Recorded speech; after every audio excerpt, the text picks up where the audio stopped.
Good evening and welcome to money guru. मैं हूं स्वाति रायना और हर शुक्रवार की तरह आज हम बात करेंगे कैसे आप एक स्मार्ट इन्वेस्टर, स्मार्ट वुमेन बन सकती है। और खास तौर पर अगर आपने अपने लिए एक रिटायरमेंट प्लानिंग करके रखी है तो आप कैसे अपना पोर्टफोलियो सेट कर सकती हैं।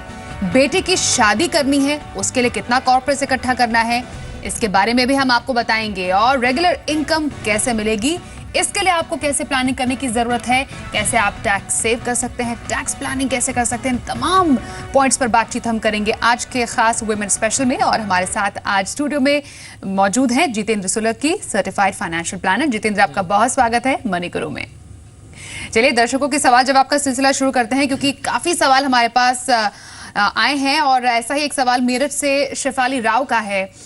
शेफाली एक्चुअली बहुत ही यंग है अभी, क्योंकि इसलिए हम कह रहे हैं आजकल ज्यादा से ज्यादा जो यंग वुमेन है वो टुवर्ड्स फाइनेंशियल प्लानिंग रुक कर रही हैं। एक यंग एज में फाइनेंशियल प्लानिंग की शुरुआत एक बहुत ही अच्छा स्टेप माना जाता है। इन्होंने अपने बारे में बताया है कि she is just 26 years old, एक MNC के साथ काम करती हैं और इनकी मंथली इनकम है 35,000 रुपीज। इनके पास एक FD है, एक हेल्थ इंश्योरेंस भी इन्होंने करके रखा है। लेकिन रेगुलर मंथली इनकम के लिए निवेश अगर इन्हें करना है तो क्या इनके पास ऑप्शन हो सकते हैं?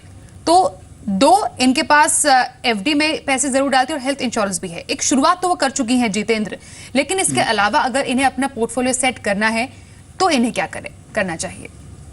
ये रेगुलर मंथली इनकम का अगर ऑप्शन लेना है तो अगर क्योंकि टैक्स एफिशिएंट भी होना चाहिए, इनको टैक्सेशन भी देखना होता है, तो म्यूचुअल फंड्स के अंदर सिस्टमैटिक विड्रॉल प्लान एक फैसिलिटी होती है जिसके थ्रू आप कंपनी को ये मैंडेट देते हैं कि एक निश्चित जो अमाउंट है वो आपके इन्वेस्टमेंट से रिडीम हो जाए और आपको एक रेगुलर फ्रीक्वेंसी पर, चाहे वो मंथली हो सकती है या क्वार्टरली हो सकती है, उस फ्रीक्वेंसी पे आपको मिलता रहे।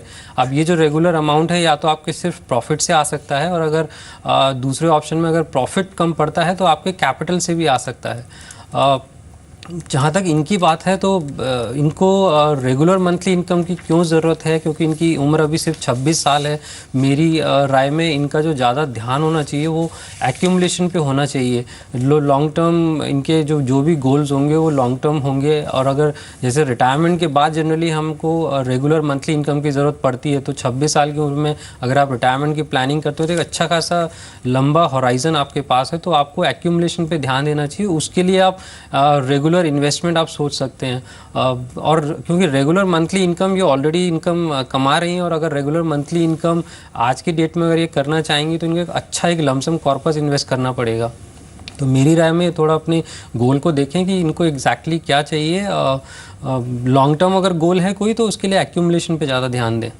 तो छोटे उम्र में रिटायरमेंट प्लानिंग करने की सोची है शेफाली ने, और इसके कई ऑप्शंस बताए हैं जितेंद्र ने। अब छोटी उम्र में ही अगर अभी से बेटी की शादी के बारे में सोचे तो इससे बढ़िया प्लानिंग और क्या हो सकती है। और ये अवेयरनेस ज्यादा से ज्यादा औरतों में आती जा रही है। और ऐसा ही सवाल हमारा अगला है, आगरा से किरण हमसे पूछ रही हैं कि बेटे के लिए इन्हें 30 लाख का कॉर्पस इकट्ठा करना है 20 साल के बाद, और ये सिर्फ 28 साल के हैं अभी। मंथली इनकम इनकी 40,000 की है।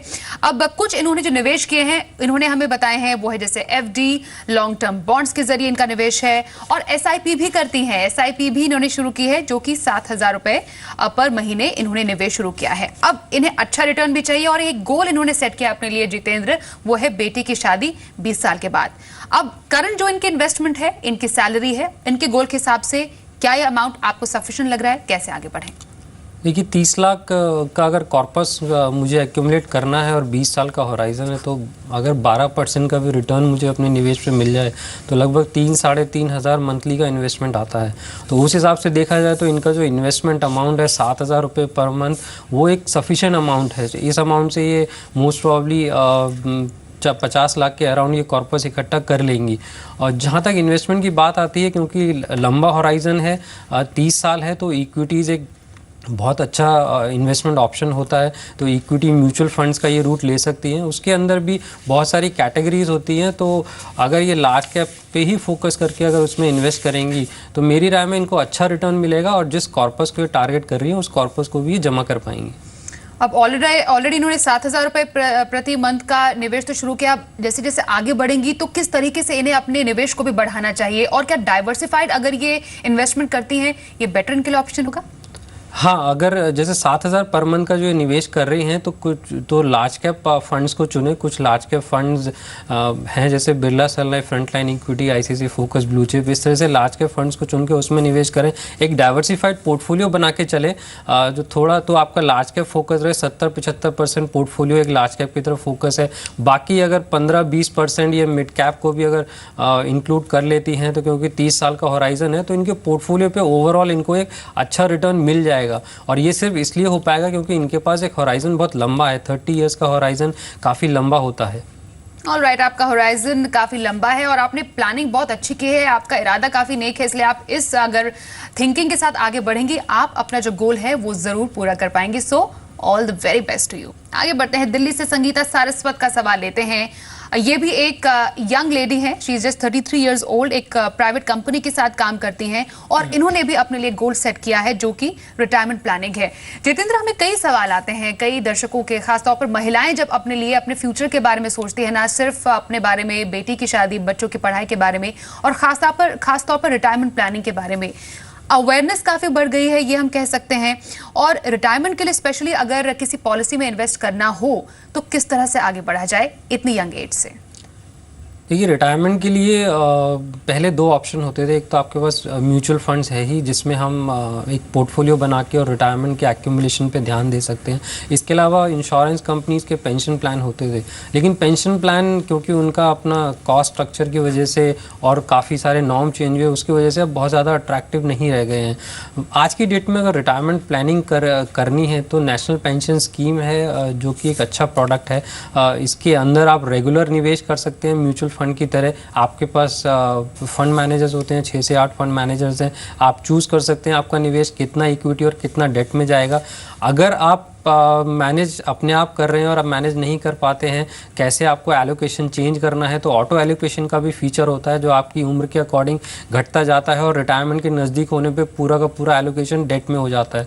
तो इन फीचर्स के साथ अगर आप रिटायरमेंट प्लानिंग के लिए कोई प्रोडक्ट, लो कॉस्ट प्रोडक्ट आप चूज़ कर रहे हैं, सो एनपीएस एक अच्छा प्रोडक्ट है और सरकार भी इसमें काफ़ी सारे चेंजेस लेके आ रही है जिससे कि इसको और अट्रैक्टिव बनाया जाए निवेशकों के लिए। और जब आपके पास एक लंबा होराइजन होता है तो आपको 20 और 30 साल का पीरियड आपको देखना है, तो उस हिसाब से एनपीएस एक अच्छा प्रोडक्ट बन जाता है। जो आपको इसमें नहीं मिलता है वो है लिक्विडिटी, क्योंकि 60 साल तक आप पैसा निकाल नहीं सकते और 60 साल के पे कॉर्पस आपको जो भी इकट्ठा होता है उसके बाद आपको एन्युटी या पेंशन मिलना शुरू होता है। अगर आप हायर लिक्विडिटी की तरफ देख रहे हैं तो मेरी राय में फिर म्यूचुअल फंड्स एक ज़्यादा बेटर ऑप्शन होता है जिसमें कि आपको लिक्विडिटी हाई मिल जाती है और म्यूचुअल फंड्स के थ्रू फिर आप एक पोर्टफोलियो बना के अपने रिटायरमेंट के लिए एक्यूमुलेशन कर सकते हैं। अब एक और सवाल ये मन में उठता है कि इन्होंने अपना रिटायरमेंट प्लान के बारे में तो ज़रूर सोचा है, लेकिन सस्ता कोई प्लान होना चाहिए, रिटर्न अच्छा होना चाहिए, क्या सिर्फ यही थिंकिंग होनी चाहिए माइंड में कि एक लॉन्ग होराइजन एक बेटर ऑप्शन होता है?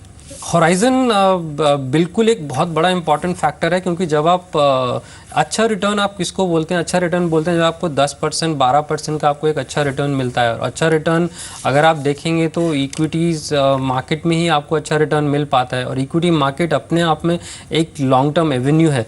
तो रिटायरमेंट के लिए एक लॉन्ग टर्म होराइजन होना बहुत ज़रूरी है अगर आपको अच्छा रिटर्न, और वो भी अगर आप कंपाउंडिंग इफेक्ट को आप बिल्कुल अपने कॉर्पस में लेके आना चाहते हैं तो आपके पास मिनिमम से मिनिमम 10 साल का होराइजन होना चाहिए। अगर इससे ऊपर का होराइजन है तो आप इक्विटी में इन्वेस्टमेंट सोच सकते हैं और आप ये उम्मीद कर सकते हैं कि आप अच्छे रिटर्न के साथ आप एक कॉर्पस एक्यूमुलेट कर पाएंगे। लेकिन इससे अगर कोई भी छोटा होराइजन होगा तो उसमें फिर आप बहुत ज़्यादा रिटर्न की उम्मीद नहीं कर सकते, क्योंकि आपको एवेन्यू फिर दूसरे चुनने पड़ेंगे। ऑलराइट, तो अब तक हमने जितने सवाल लिए हैं ऑल यंग लेडीज जो कि या तो रिटायरमेंट या फिर बच्चों की शादी के लिए आगे इन्वेस्ट करना चाहती हैं। अब एक और दर्शक दिल्ली से सुमन वर्मा हमें कहती हैं कि इन्हें 2025 तक 50 लाख का कॉर्पस इकट्ठा करना है और उन्होंने बहुत ही मेंशन भी किया है क्लियरली कि ये एक अग्रेसिव इन्वेस्टर है with a high risk appetite. और ये भी हम देख रहे हैं जितेंद्र, आमतौर पर अब जो जितने भी यंग इन्वेस्टर्स हैं वो हाई रिस्क जो फंड्स होते हैं या उस प्लानिंग की तरफ बढ़ते जा रहे हैं। खासतौर पर जो लेडीज हैं वो भी इसके बारे में सोच रही है। कितना इंपॉर्टेंट स्टेप आपको लगता है? देखिए, जब हम हाई रिस्क और एग्रेसिव इन्वेस्टर की बात करते हैं तो जनरली जो फोकस होता है वो रिटर्न पे होता है। मतलब ये कि मैं एग्रेसिव इन्वेस्टर हूँ, मैं बहुत ज़्यादा इक्विटी को एक्सपोज करके मैं एक जो नॉर्मल रिटर्न है उससे अच्छा रिटर्न कमा सकता हूँ। तो जिसका मतलब जैसे आपने पहले बोला कि टाइम जो होराइजन से ज़्यादा यहाँ पर रिटर्न पर फोकस किया जाता है। जी बिल्कुल, अब यहाँ पे रिटर्न फोकस हो जाता है और फिर टाइम होराइजन को आप छोटा टाइम होराइजन में भी आप इक्विटी की तरफ आकर्षित हो जाते हैं क्योंकि उसमें रिटर्न आपको दिखता है। लेकिन अगर आप ठीक से अगर आप पढ़ेंगे तो आपको पता लगेगा कि इक्विटी मार्केट में ही जो रिटर्न का जो सीमा होती है वो बहुत होती है, -150 से +40, इस तरह के इतना वाइड होराइजन आता है जब आप एक छोटे टाइम के लिए निवेश करते हैं, 3 साल या 5 साल। तो इनको अपना एक होराइजन अगर इक्विटी में करना है, निवेश करना पड़ेगा। और जहाँ तक इन्होंने जो अपना गोल की बात की तो इनको लगभग 2025 तक इनको 50 लाख करना है। तो इसका मतलब 9 साल है। 9 साल में अगर मैं 12% का भी रिटर्न लूंगा तब भी 26,000 रुपए पर मंथ का इन्वेस्टमेंट आता है। जितेंद्र, 14,000 का ऑलरेडी निवेश SIP कर रही है, 6,000 रुपए और निवेश करना चाहती हो तो 6,000 काफी है ये कॉर्पस इकट्ठा करने के लिए कि ये बढ़ा भी सकती हैं इस अमाउंट को? नहीं, 9 साल के अंदर अगर 50 लाख इकट्ठा करना है तो जैसे मैंने कहा 26,000 रुपए पर मंथ का इन्वेस्टमेंट करना पड़ेगा। अगर आप एक एग्रेसिव इन्वेस्टर भी हैं तब भी ये अपने आप में एक बहुत एग्रेसिव गोल हो जाता है। इसमें आपको 20,000 अगर ये सिर्फ निवेश करती हैं तो मतलब इनको रिटर्न बहुत हाई एक्सपेक्ट करना पड़ेगा। और जब आप हाई रिटर्न की तरफ फोकस हो जाता है तो आप जो इन्वेस्टमेंट के जो मूल मंत्र होते हैं, आप डाइवर्सिफाइड रहिए या आपका एसेट एलोकेशन अच्छा हो, उससे आप भटक जाते हैं। तो मेरी राय में इनको अपना गोल रिविजिट करना चाहिए। अपने एसेट एग्रेसिव इन्वेस्टर भी हैं तो भी आप एक एसेट एलोकेशन को फोकस करके चलें, आप एक डाइवर्सिफाइड पोर्टफोलियो बना के चलें और रिटर्न का एक्सपेक्टेशन है उसको आप लिमिट में लेके आएं। आप रिटर्न का एक्सपेक्टेशन हम बोलते हैं कि ज़रूरत से ज़्यादा मत करें।